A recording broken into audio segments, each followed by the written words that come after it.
I would like or to depends? suggest 25 25 application. Yeah. No? Next intake में तुम्हें Germany जाना ही है और उसके बाद जो तुम ग्रिप पकड़ोगे जर्मन पे, लेकिन मुझे इवन दो जर्मनी जाके पढ़ना है.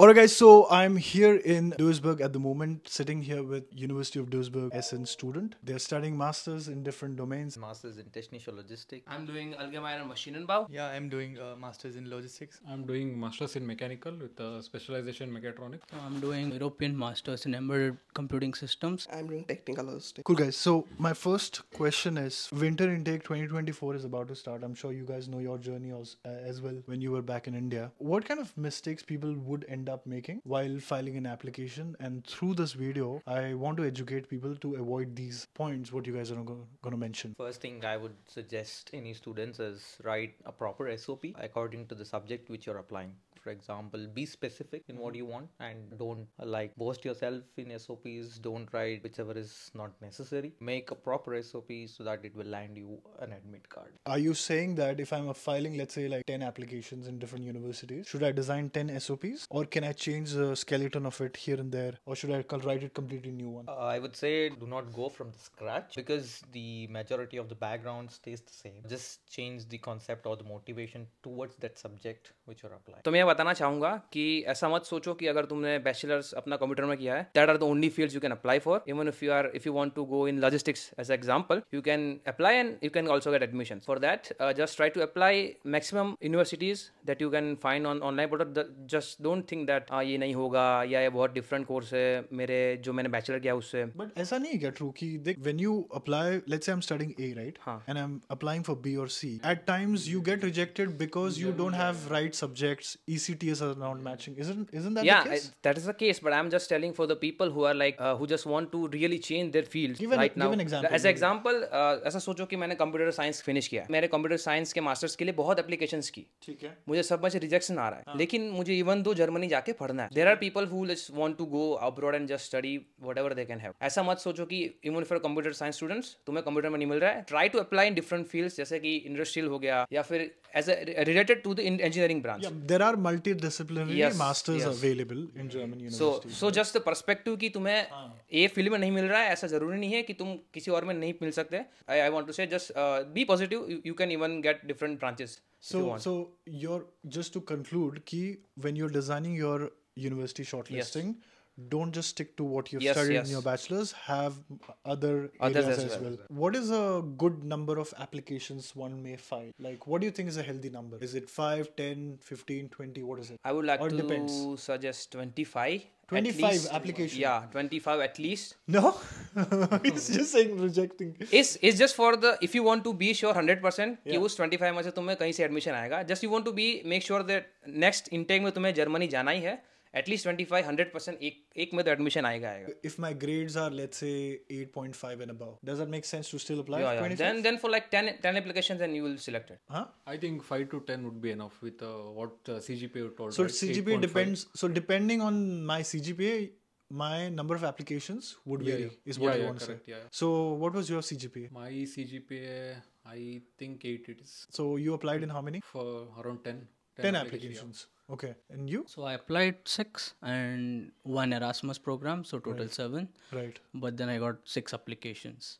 You got accepted in how many? all 6. In all 6. In all 6? Yeah. Okay. What was your CGPA? 9.04. I mean, I would say having a good SOP, LOR is. So it's not always about. I mean, I've met yesterday itself. I met somebody with 9.6. He applied in 5 universities. He only got selected in 1. Oh, yeah. That's what I said. Yeah. So it's not about grades. In case if you're thinking he's got grade 9 CGPA, that's why he was getting in all the universities. But it's also about other aspects. Where you started exactly. with. SOP matters a lot. How do you present yourself, right? So exactly. Cool. Let's just go ahead. So university shortlisting mein, other than my core area of subject, we should have other areas also. Do you want to contribute? Do you want to say what people should avoid?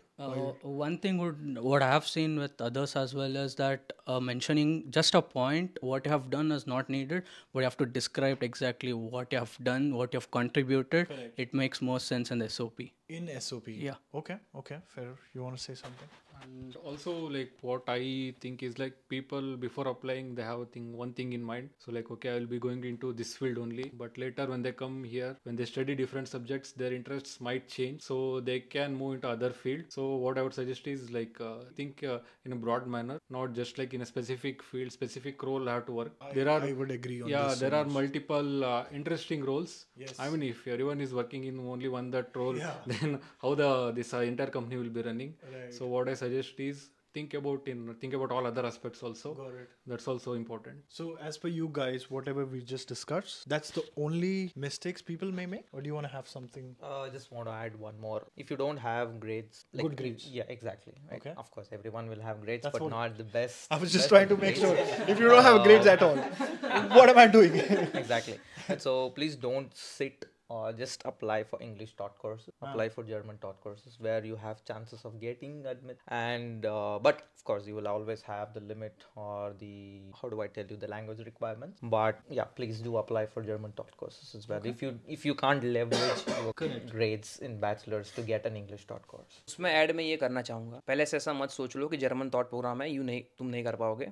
It's very easy after just 1 semester. पहला semester तुम्हें लगेगा कि भाई मैं कहाँ आ गया, किस दुनिया में आ गया, कुछ समझ नहीं आ रहा, प्रोफेसर क्या पढ़ा रहा है. लेकिन एक ही सेमेस्टर लगेगा तुम्हें ऑन द लाइन आते हुए, और उसके बाद जो तुम ग्रिप पकड़ोगे जर्मन पे, it's very good for your professional career as well. और अगर तुम्हारा कोर्स जर्मन है, so you are already prepared for the German that you need for the interviews. So डरो मत, पहला सेमेस्टर लगेगा कि थोड़ा है, लेकिन उसके बाद will go very smooth. And पहले से दिमाग में मत रखो कि जर्मन है तो नहीं कर सकते वगैरह. It's very very easy and you can able to it. So I would recommend applying as fast as possible, because in Germany I have seen, at least in some universities, first come first service. So if you are in the last minute and have bad grades, you might not end up getting admit. Right. Alright guys, so you just heard it from them directly.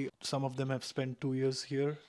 Some of them have just come 6 months back and a year back. Please make sure that you don't make these mistakes and focus on creating a good LOR, SOP, CV, a good university shortlisting, and do not stick to only your area. Also try to choose other areas where bachelor course overlaps with other branches as well. These were the conclusions what we discussed. And yes, apply before time and not on time at times, which is healthy, because universities may have a deadline 20 days from now or a month from now, and if you keep waiting till the end thinking that it's fine to apply towards the later stage, believe me, by then the professor has already done selecting somebody, or the entire class probably. This is what we would say. And also one more point, what we discussed was the total number of applications, which is healthy, would be like 10 to 15. So that's the thing. And make sure that you have a little bit budget ready for application process, because uni assist needs money as well. Yes. And university application, sometimes they also need money. So that's the thing. And the entire application in German universities doesn't happen fully for free. You need a little bit of financing around this. Having said that, if you like this video, hit that thumbs up button. And if you have made it till here, make sure that you watch other videos of mine. And I'll see you guys next time. Bye-bye.